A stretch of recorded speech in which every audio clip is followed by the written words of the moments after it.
अस्सलाम वालेकुम नाज़रीन, आप देख रहे हैं प्रोग्राम सवाल और मैं हूं मिस पारसी। प्रोग्राम के आगाज़ में बात करेंगे सुप्रीम कोर्ट के अक्सरियती जजेस ने जो है वो मखसूस नशिस्तों के केस का जो तफसीली फैसला है वो जारी कर दिया है। फैसला जो है वो 70 सफ़हात पर मुश्तमिल है और उसमें कहा गया कि पाकिस्तान तहरीक इंसाफ एक सियासी जमात है।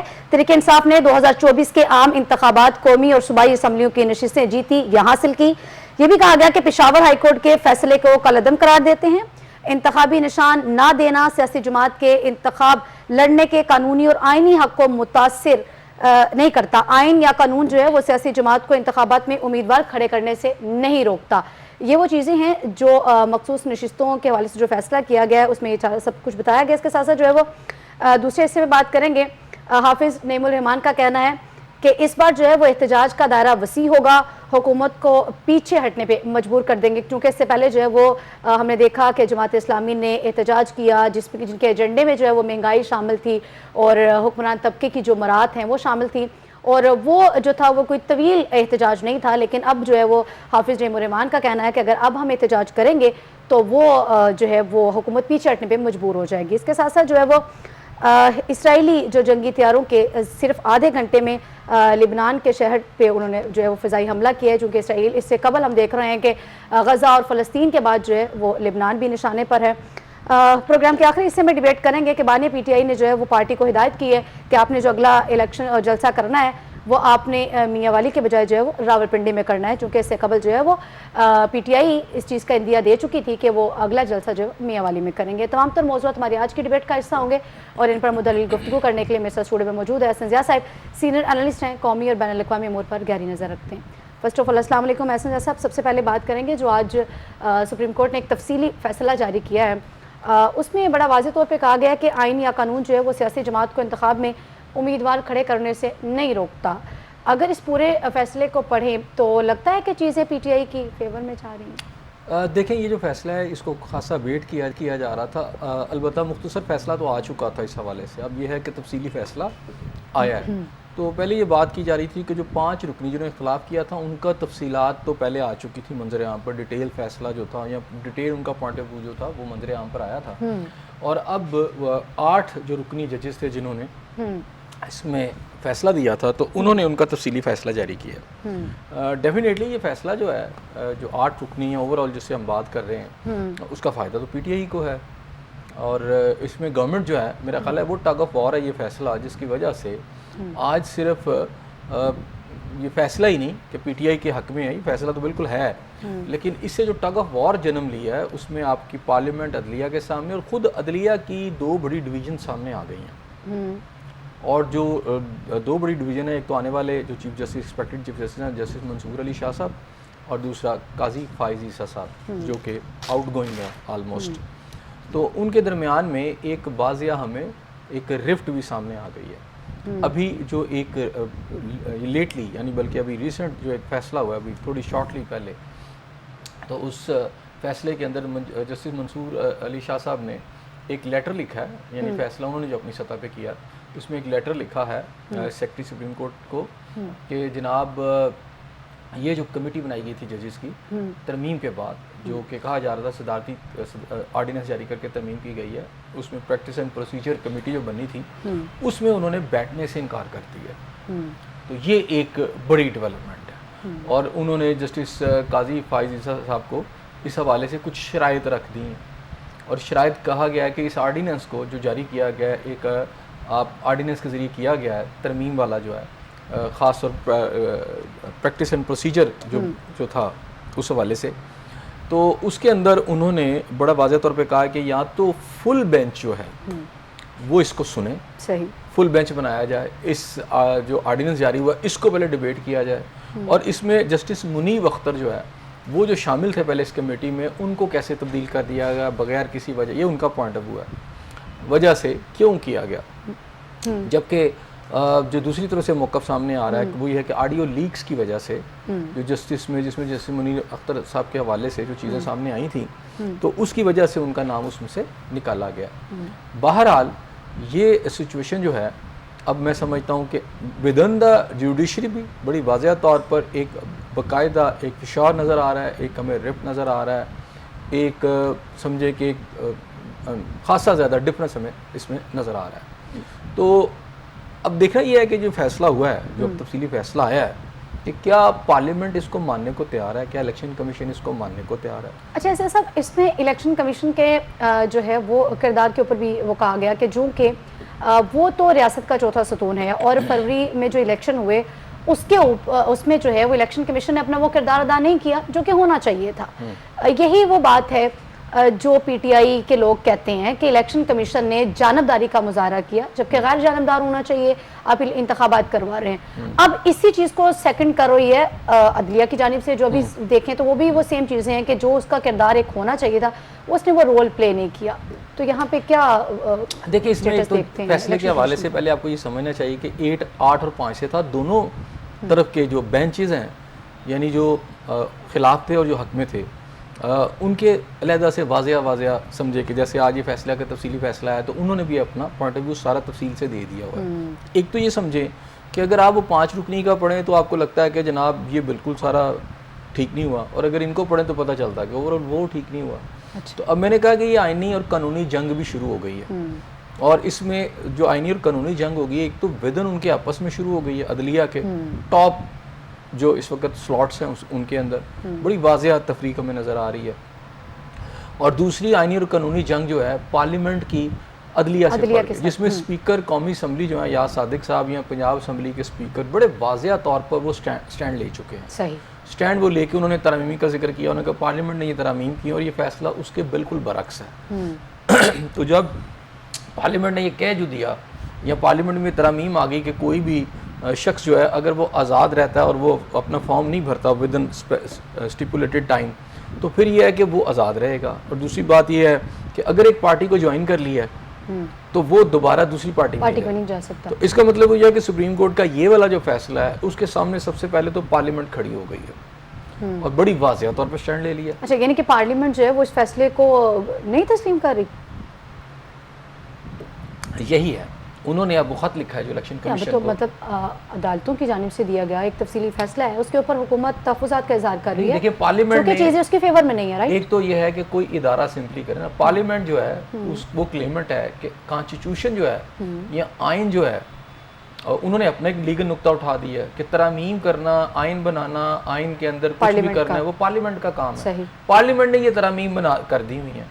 अब सुप्रीम कोर्ट इसको रीराइट नहीं कर सकते। गवर्नमेंट का जो पॉइंट ऑफ व्यू है, ये पार्लियामेंट का जो पॉइंट ऑफ व्यू है कि आइन जो है या उसमें जो तरामीम है ये पार्लियामेंट का हक है, और सुप्रीम कोर्ट का काम ये है कि इसकी तशरीह करे, जो कि पार्लियामेंट का आइन और कानून है। अब ये नहीं है कि आप एक अलहदा से आइन और कानून उसके बरक्स बना दें। अब ये जो बोन ऑफ कंटेंशन दोनों तरफ के मौक़िफ़ बता रहा हूँ, उसमें सुप्रीम कोर्ट ने एक डिसीजन दिया और पार्लियामेंट का मौक़िफ़ ये है कि वो तरामीम लागू हो चुकी थी और उसके तहत ये जो फैसला है ये आइन को, जो कि गवर्नमेंट का भी यही मौक़िफ़ है, जिसमें जो इससे पहले आप वज़ीर-ए-आला पंजाब जो है मरीम नवाज शरीफ साहबा वो भी कह चुकी हैं कि जनाब ये आइन को रीराइट करना है। यानी एक काम जो है वो अदलिया का नई आइन बनाना या उसमें तरमीम करना, ये जो पार्लियामेंट का काम है, पार्लियामेंट ने तरमीम कर दी तो अदलिया का काम है कि उस आइनी तरमीम के रोशनी में आपने जो तरमीम पार्लियामेंट करने जा रही है या उनकी जानिब से वो बताया जा रहा है, वो तो हो चुकी है ना, वो तो हो चुकी हैं। अब तो आ गया अगला फैसला, वो जो था आप कह रहे कि हल्फ लेने का जो फैसला था ना, अब तो ये था कि पार्लियामेंट का ने वो फैसला या तो मानना था जो सुप्रीम कोर्ट ने दिया कि वो हल्फ लेती, सही, उन्होंने अब उसको हल्फ को तो लिया ही नहीं ना, वो तो डिसीजन को मान नहीं रहे, फैसला तो हवा में उड़ा दिया ना, मतलब वो अभी तो ऐसे ही लग रहा है कि वो मान नहीं रहे। और उन्होंने भी आज तफसीली फैसला, क्योंकि इस सिचुएशन के अंदर जो तफसीली फैसला जो था, जो इतने अरसे से खामोशी थी, सुप्रीम कोर्ट ने उसको भी, जो 8 रुकनी बेंच है या 8 का जो आप कहें, उन्होंने बाकायदा सुप्रीम कोर्ट का एक तफसीली फैसला आ गया है।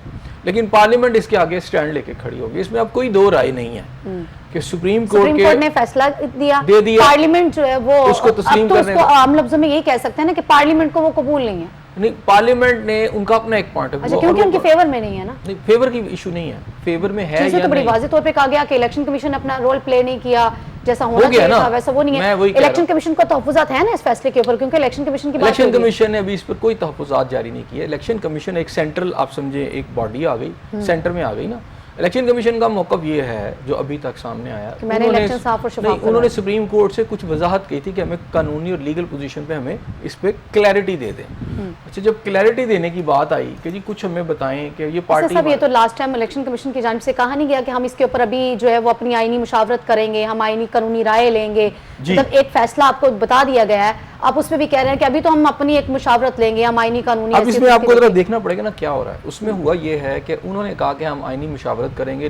पहले उन्होंने सुप्रीम कोर्ट को लिखा, सुप्रीम कोर्ट की तरफ से एक वजाहती नोट आया, आपको पता है, सही कुछ दिन पहले, और वजाहती नोट के ऊपर आपको जो डिप्टी रजिस्ट्रार सुप्रीम कोर्ट थे उन्होंने भी उसके ऊपर अपना एक लाइल्मी का इजहार किया नहीं, उन्होंने कहा ये कैसे आ गया, ठीक है। अब इसके ऊपर भी एक नई कार्रवाई हो गई ना, एक नई कार्रवाई इसके ऊपर भी होगी। वो क्या हुई, मैं उसकी तरफ भी आ रहा हूँ कि इलेक्शन कमीशन ने कहा, सुप्रीम कोर्ट की तरफ से एक वजाहती नोट आया, जिसके बाद उस वजाहती नोट के बाद आपके इलेक्शन कमीशन ने कहा कि जी ठीक है, हम इस पर कानूनी और बाकी जो आपकी राय है वो ले लेते हैं। लेकिन इसके दौरान सुप्रीम कोर्ट के चीफ जस्टिस काजी फाइज ईसा साहब ने इस बात का नोटिस लेते हुए इस पर वजाहत तलब कर ली कि ये लेटर कैसे ये वजाहती नोट कैसे सुप्रीम कोर्ट की जो वेबसाइट है उस पर आ गया, कैसे आ सकता है। क्योंकि किसी भी इस तरह का करने के लिए एक दोनों पार्टियों को बुला के सुना जाता है, उसमें तफसीलात जारी होती हैं, उसमें कॉज लिस्ट जारी होती है, जजेस उसको सुनते हैं।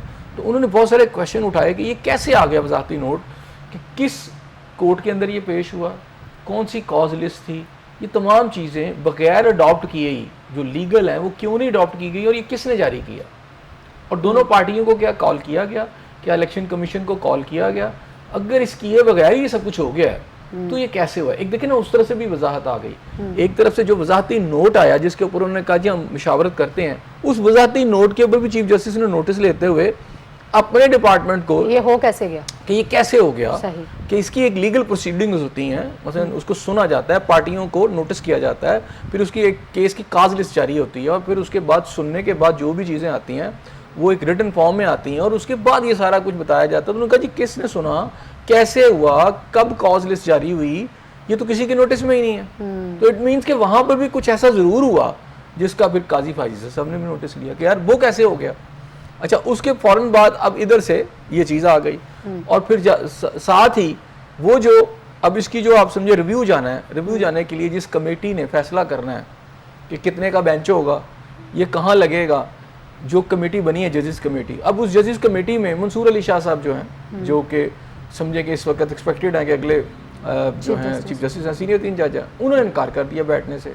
अब वो ये कहते हैं कि जिस ऑर्डिनेंस के तहत ये आया है, तो उस ऑर्डिनेंस के तहत पहले तो जी आप फुल कोर्ट बुलाएं और इस ऑर्डिनेंस को डिस्कस करें। सही। उन्होंने अपनी डिमांड्स रखती हैं, ठीक है ना। फिर उन्होंने ये कहा कि जब तक जस्टिस मुनीब अख्तर साहब जब तक वो वापस नहीं आएंगे, मैं इसमें शामिल नहीं होऊंगा। अब जस्टिस मुनीब अख्तर साहब का एक और भी रेफरेंस आप समझे, वीडियो केस वाला ऑडियो केस जो आया हुआ सामने, तो बहुत सारी ऐसी इश्यूज हैं जो मैं समझता हूँ कि तेजी से पॉपअप हुई हैं, और वो सीरियस इश्यूज हैं।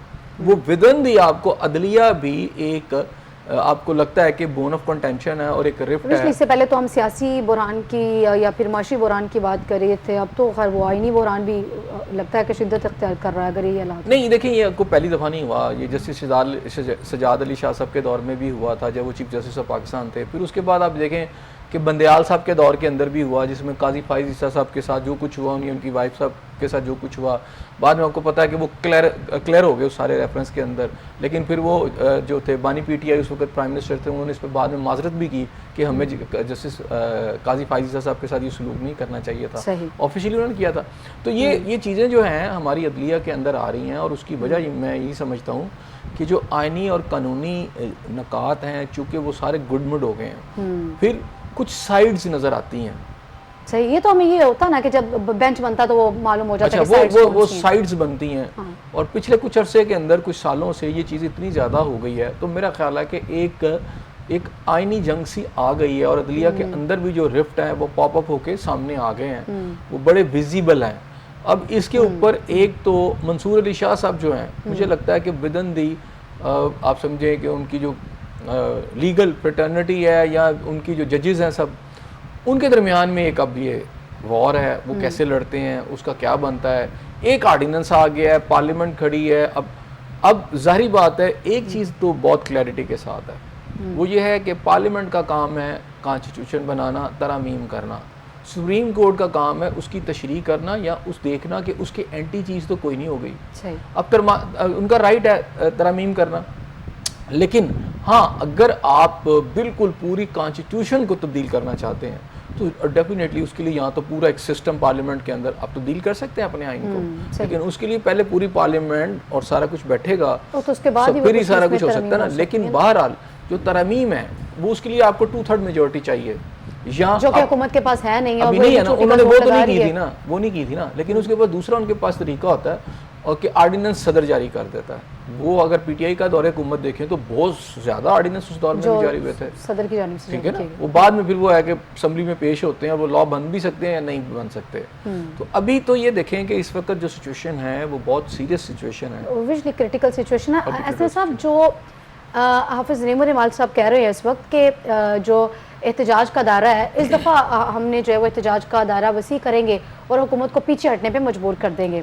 इससे कबल भी जब धरना या एहतजाज की कॉल दी गई थी जमात इस्लामी की जानिब से, तो इससे ये मिलते जुलते बयानात थे कि वो जो हुकूमत है वो अपनी मुराद कम करे, वो बिजली की कीमतें, सबसे बड़ा एजेंडा ये था कि बिजली की कीमतों में कमी की जाए। उसके बाद हम सब ने देखा कि वो चंद चीज़ों के ऊपर वो दस्तखत हुए और पता नहीं फिर वो कहाँ चले गए। लेकिन उसके ऊपर अभी दोबारा से ये सारे बयानात देना कि अब हुकूमत को हम पीछे हटने पे मजबूर कर देंगे, दोबारा कोई वफ्द आएगा हुकूमती, फिर इनके साथ वो बैठेंगे और फिर इनको यकीन दहानी कराएंगे और फिर ये घर वापस लोगों को भिजवा देंगे, तो लोग अब एतमाद कर लेंगे कि ठीक है अब हम आपके साथ हैं। देखिए, जहाँ तक हाफिज नईमुर इमान साहब का ताल्लुक है तो काजी हुसैन अहमद के बाद अगर थोड़ा सा जमात इस्लामी को अवामी स्टाइल में लेकर आए हैं, अच्छा, और पब्लिक गैदरिंग और स्पोर्ट्स जो जिस तरह वो कर रहे हैं, मेरे ख्याल उसके बाद दरमियान में तो बिल्कुल जमात इस्लामी कहीं कैद हो गई थी, कुछ ख़ास एक आप समझे कि एक सोच के अंदर कैद हो गई थी कि ठीक है हम बड़े कोई दहनदार लोग बस ऊपर रहेंगे और आम पब्लिक को। अगर मैं उनके लोगों से जब बात करता हूँ कि यार आप जमात इस्लामी को उस तरह क्यों नहीं फ्लॉरिश करवाते हैं जिस तरह के बाकी पोलिटिकल, तो उनका पॉइंट ऑफ व्यू होता है कि जनाब देखें, हमने इस मुल्क के ज़रिए, चूँकि इस्लाम के ज़रिए या दीन के ज़रिए हमने एक तब्दीली लानी है, इनकलाब लाना है, अच्छे इकदाम करने हैं, तो ये सारे लोग तो मिलकर नहीं कर सकते। तो जो कुछ चुनीदा लोग होते हैं या ख़ास लोग होते हैं या ख़ास सेटअप होता है वही कर सकता है। तो हम लोगों को उसमें नहीं लाना चाहते। वो जो डेमोक्रेसी है जिसके अंदर वोट वाली पावर है कि एक काबिल और आलिम आदमी का भी वोट वैसे ही है और एक जाहिल और समझे गंवारा आदमी का भी वोट एक जैसा, शायद उसमें वो बिलीव नहीं करते। लेकिन इस वजह से जमात इस्लामी बहुत तेज़ी से श्रिंक होती चली गई थी। पिछले जो अमीर थे जो उनके, आपको पता है वो इलेक्शन भी नहीं जीत सके थे और फिर उनको रिज़ाइन करना पड़ा। और अभी ये जो जमात इस्लामी की ये थोड़े पॉपुलर किस्म की पॉलिटिक्स कर रहे हैं और मेरा ख्याल है इस वक्त जमात इस्लामी की बका भी इसी में है, जिसमें मैं समझता हूँ कि हाफिज नईमुर इमान साहब वो बड़े अच्छे अंदाज में चल रहे हैं। ऐसे सब जब पहले एहतजाज की कॉल दी गई थी तो हाफिज नईमुर इमान साहब इसको लीड कर रहे थे और वो यही चीज़ें बता रहे थे।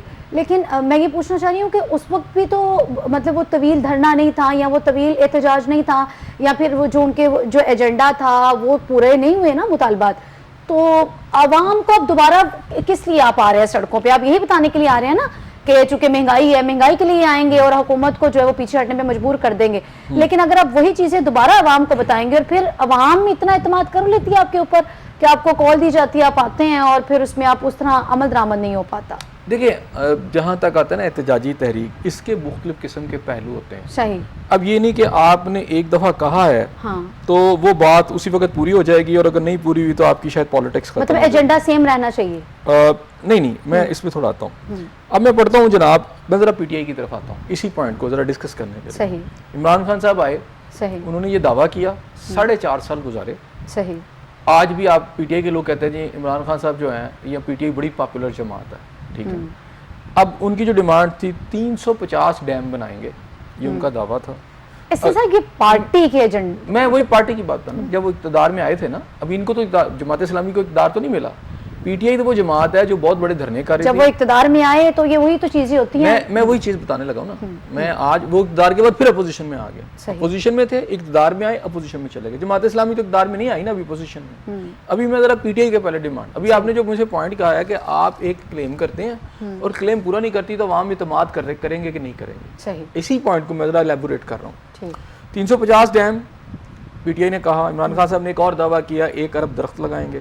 फिर उन्होंने कहा कि 1000 यूनिवर्सिटियां बनाएंगे, 50 लाख घर होंगे, 1 करोड़ नौकरियां होंगी, 60 का डॉलर होगा, महंगाई का बिल्कुल खात्मा, वीआईपी कल्चर का खात्मा, प्रोटोकॉल का खात्मा, ग्रीन पासपोर्ट की दुनिया में इज्जत, अच्छा जी, गैर मुल्कियों का नौकरियों के लिए पाकिस्तान आना, बैरून मुल्क से 200 अरब डॉलर की वापसी, सारे कर्जे ख़त्म। सही।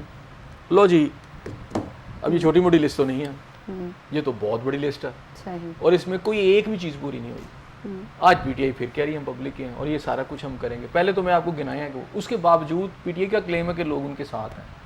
तो मैं आपको इस पॉइंट को कह रहा हूँ कि किसी एक इशू पर जब आप खड़े होते हैं और अगर वो पूरा नहीं कर पाते तो इसका मतलब ये नहीं होता कि आपकी पॉलिटिक्स ख़त्म हो गई या अवाम का एतमाद खो गया।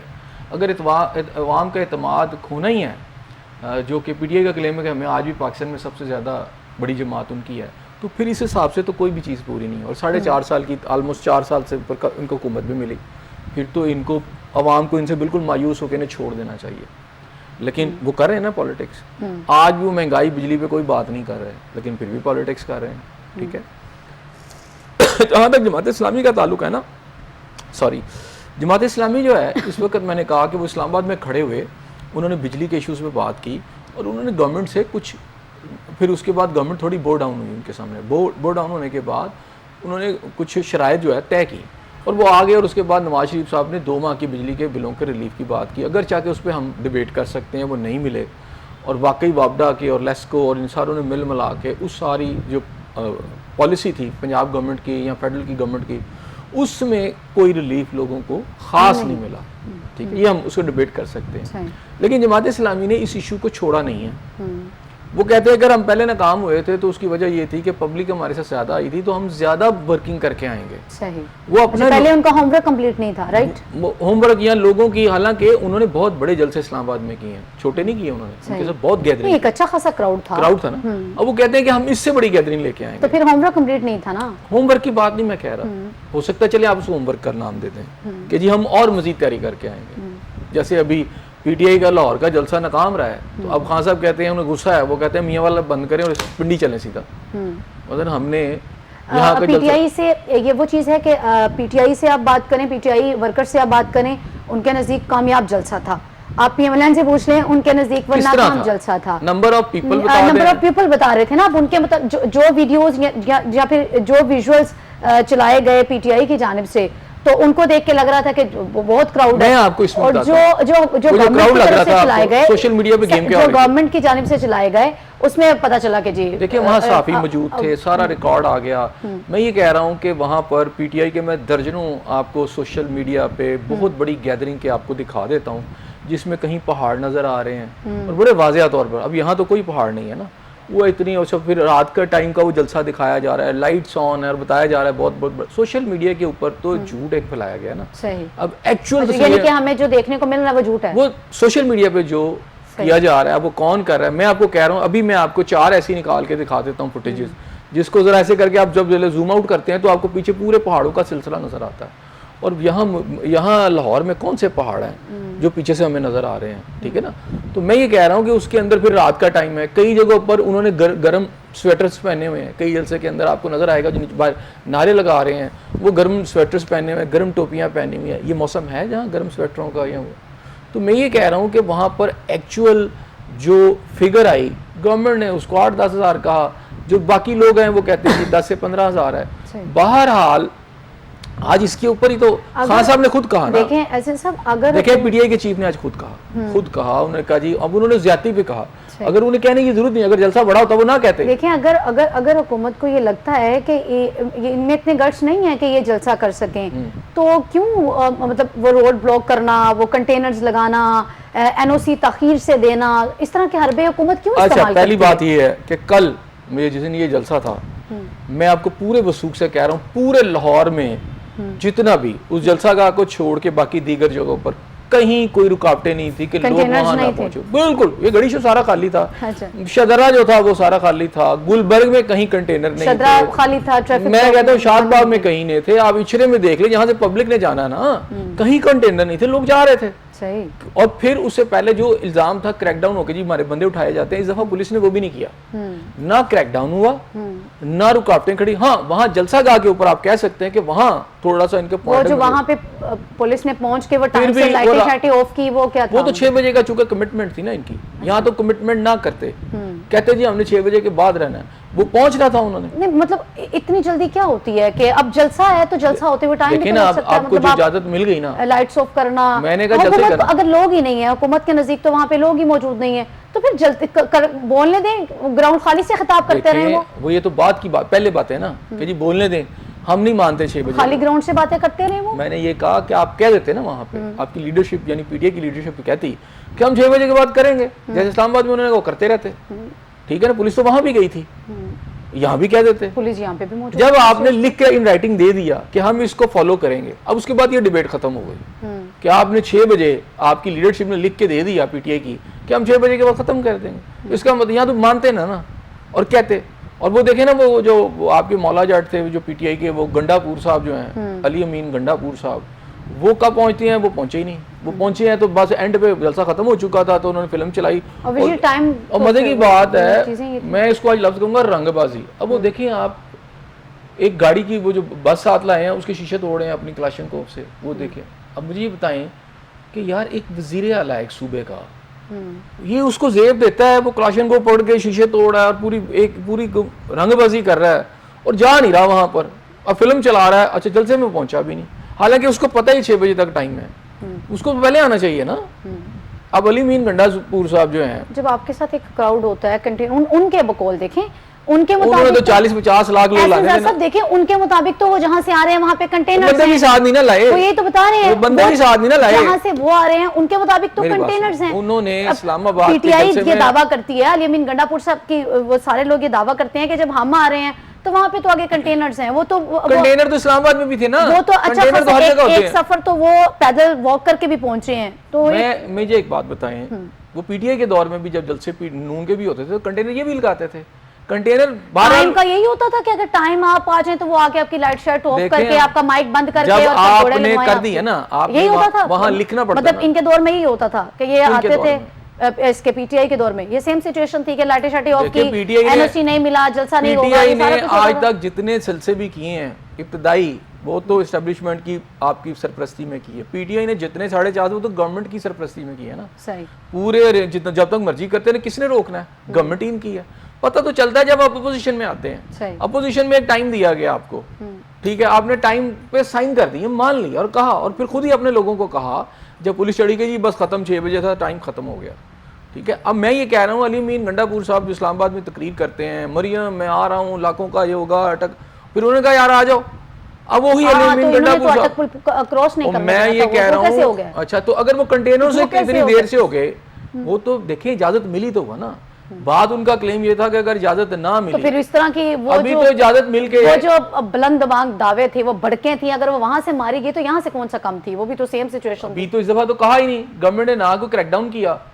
अब आपको पता है कि आपका जलसा 3 से 6 बजे भी है तो आप आ जाए जल्दी। अच्छा वो कहाँ है जो 40-50 लोग का टाइम है 3 बजे, मैं वही कह रहा हूँ, पहले आप उससे पहले बयान दे रहे हैं कि मैं 40-50 लाख लोग नहीं वहां से ला सकता, पहले आप जलसों में खड़े होकर कह रहे हैं, वहां इस तरह की बातें कर रहे हैं और यहाँ आप स्टेज तक नहीं पहुंच सके, ठीक है, और आप रूटीन में आ रहे हैं। वो तो एक ही रीजन बताते हैं ना कि रोड ब्लॉक थे, रास्ते बंद किए हुए थे, कंटेनर तो पहले जो 50 लाख बंदा लाना था तब भी तो रोड ब्लॉक होने थे, पहली दफा तो नहीं होने थे ब्लॉक, गवर्नमेंट ने तो तब भी ब्लॉक करने थे। तो आपने दावा किया था ना, तो बाकी लोग भी तो पहुंचे, पीटीआई की बाकी लीडरशिप नहीं पहुंची, जिन लोगों ने कहा क्या स्टेज पे नहीं थे, इन्हीं कंटेनरों में वो भी पहुंच गए ना। सही। वो जितने भी लोग पहुंचे, मैं ये नहीं कह रहा कि जी वो लाखों में था, मैं कहता हूँ 5-10 हज़ार लोग भी होंगे पहुंचे, इनको क्या मसला था, ये भी पहुंचते वहां पर पहुंचे, वो इनकी कमिटमेंट थी हाजिरी स्टेज पे नहीं आऊंगा, हाजिरी लगवा लूंगा, हाजिरी लगवा ली उन्होंने। तो लोगों को ये अंडरस्टैंड करना चाहिए। अब खान साहब क्यों इस पे सीख पाए, वो क्यों आज ये बातें कर रहे हैं, जो आप बात उठाई वो भी कह रहे हैं कि ऐसे नहीं ऐसे नहीं ऐसे नहीं, 6 बजे तक टाइम है, उसका मतलब उन्हें भी पता है कि जलसा हमारा कामयाब नहीं हुआ, क्योंकि लाहौर का जलसा बहुत एक इम्पोर्टेंस रखता है। और यहाँ पर एक तो उन्होंने जो आपकी प्लेस की, आपको तो वैसे ही नहीं मानना चाहिए था, मवेशी मंडी के अंदर उन्होंने आपको कहा जाओ, उन्होंने आप उस प्लेस पे ही ना मानते, आप वो भी मान गए, उन्होंने कहा 6 बजे तक, आप वो भी मान गए, या तो ना मानते, कहते यार हम करके दिखाएंगे, हम पॉलिटिकल जमात है, हमें नहीं किसी डीसी की जरूरत, वहां दावे कर रहे हैं हम 50 लाख लोग ले आएंगे, भाई कहाँ है, उन्होंने कहा अच्छा आप क्रॉस करके दिखाओ। लाहौर के अंदर बेसिकली वो ये जो हुआ है पीटीआई का जलसा, बेसिकली लाहौर में तो हुआ ही नहीं, ये तो लाहौर के सबर्ब्स है, सबब है ना। हाँ वही ना, मेन लाहौर में उन्होंने जलसा भी नहीं करने दिया और वहां पे भी उन्होंने अपनी मतलब ये मर्जी से देखिए ना, ये करवाया। हुकूमत को उनके साथ जो थी वो तो उनके मुताबिक तो जो जगह तलब की गई थी, मांगी गई थी, वो तो मैदान पाकिस्तान की थी। हुकूमत को किस चीज का खतरा है? अब जगह भी वो नहीं दी गई, वो भी लाहौर से बाहर फेंक दी, आप जाए मवेशी मंडी तो में ना जाके मानते जलसा ना, करें। वो कहते हैं हमने यही करना है तो सही। करते, लाते वो गंडापुर साहब वहां से, वो तो खुद नहीं पहुंचे। सही। आप इसको बात को समझें कि पीटीआई की बहुत सारी लीडरशिप जो है वो एस्टेब्लिशमेंट और हुकूमत के साथ इन कांटेक्ट है। सही। बहुत सारी चीजें अरेंज हो चुकी हैं। एक तरफ पीटीआई के चीफ का मौकफ है, दूसरी तरफ यही अली मीन गंडापुर साहब कहीं ना कहीं जो चीजें compromise है। अरेंज हो चुकी हैं वो किस सिनेरियो में बानी है पीटीआई के हवाले से? वही जो आपको अलीमा खान साहबा ने नहीं कहा था कि मेरे वो नहीं चाहते मेरे अपने लोग जो है कि पीटीआई के जो चीफ हैं बाहर निकले। सही। आज पीटीआई के चीफ जो है मियां वाली का जलसा क्यों कर रहे हैं और पिंडी का क्यों कह रहे हैं और पिंडी में किस जगह का इशारा कर रहे हैं? ठीक। एक चीज उन्हें नजर आ रही, इस्लामाबाद तो कर नहीं सके, उन्होंने कहा पिंडी कर लो। सही। पिंडी में क्या ऐसी बात है? पिंडी में खास जगह सही। अहम है कि किस लिए? वो प्रेशर डेवलप करने के लिए? जी बिल्कुल। उन्होंने आज एक हल्का सा थ्रेट दिया है सही कि कि पिंडी में ठीक है अभी पिंडी में करेंगे जलसा। सही। ठीक है ना, उसकी लाइंस को देखें जरा, आपको अंडरस्टैंड करना पड़ेगा थोड़ा सा। पिंडी में भी तो कुछ अहम जगह है ना, ऑब्वियसली।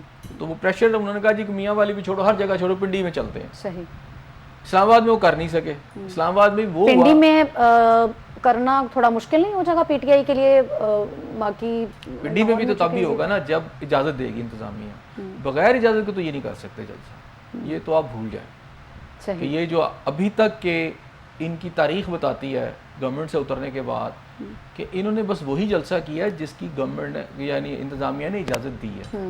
बगैर इंतजामिया की इजाज़त के ये अभी तक 9 मई के बाद कोई जलसा नहीं कर सके। जमहूरियत में ऐसा है कि जब मतलब अगर आप जो है वो अपनी आज़ादी इज़हार राय का हक तो सबको हासिल है, तो आप एक वक्त की जो है वो हुकूमत है, आप उसके खिलाफ एहतजाज करना चाह रहे हैं, लेकिन ये भी उसके ऊपर डिपेंड करता है कि वो पसंद करती है कि नहीं आपके एहतजाज को, उसकी मर्जी है वो पसंद करे या ना करे, और वो पसंद करेगी तो आपको इजाजत देगी, अदरवाइज तो आप उसके खिलाफ एहतजाज नहीं। मुझे ये बताएं, जमहूरियत के अंदर कोई मादर पिदर आज़ादी नहीं होती पूरी दुनिया के, लेकिन जमहूरियत का ये हुस्न है ना कि अपोजिशन एहतजाज कर सकती है। ब्रिटेन के अंदर चले जाए ना, जमहूरियत वहाँ है ना, जमहूरियत का ये हुस्न है। मेरी बात सुने, ब्रिटेन के अंदर चले जाएं आप, वहाँ भी जमहूरियत का हुस्न है। जमहूरियत वहीं से ली है ना हमने, या अमेरिका से ली है, वहाँ भी मखसूस जगह हैं, कहते हैं वहाँ पे करें आप जाके।